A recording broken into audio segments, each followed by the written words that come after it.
Experimentation in the Physicalities of the Werewolf by Raymond Crex.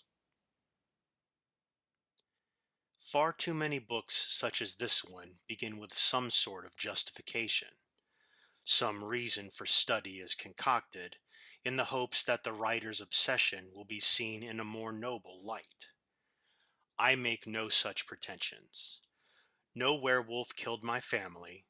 None ever threatened me personally, nor even an acquaintance of mine.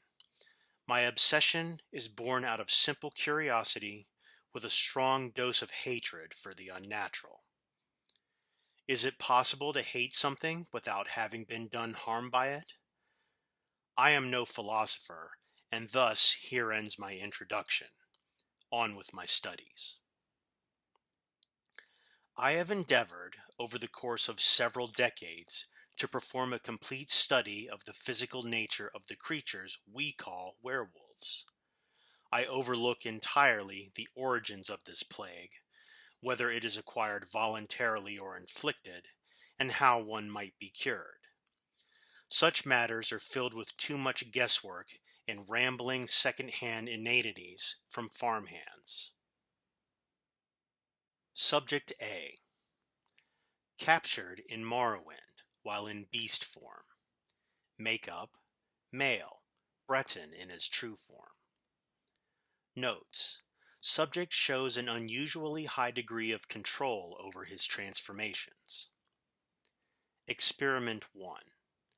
Subject's bodily proportions were thoroughly measured before, during, and after the transformation. As expected, the proportions were identical while in true form, but some minor swelling of the head was observed immediately after the return. Changes observed during transformation: 23% increase in shoulder width, 17% narrowing of hips, 47% lengthening of arms, 7% increase in finger length, not accounting for claws. As for the legs, the lengthening of the foot to several times its normal length seems to account for the otherwise negligible changes in the thigh region. Experiment 2. Subject was coerced into changing as rapidly and as frequently as possible, at various times and at various levels of duress. Transformation times and effects were not viewed to change notably. Subject expired, concluding tests. Subject B. Captured in Cyrodiil, already imprisoned by local authorities, in true form. Makeup, female, Nord in her true form. Notes. Subject's large size in both true and transformed forms makes an excellent fit for vivisection. I believe I may have been the first to witness a werewolf transformation ply its effects on the internal workings of a creature. The heart is the first thing to swell, long before the lungs or bones shift to accommodate it. This may account for the intense chest pains that some of the afflicted report directly before their changes. More interesting were the changes observed in the muscles of the legs. I had expected a strengthening, as the beasts are known for great power and speed, but they also seemed to change color into a dusky brown.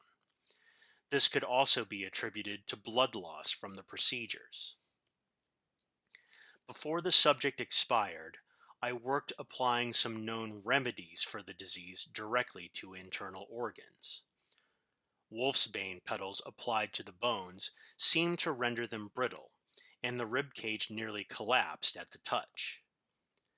The juice of ripened belladonna berries was pressed directly into the veins, and they could be seen to shrivel behind the flow as it moved through the system. Upon reaching the heart, the major vessels pulled away completely, and the subject expired within minutes.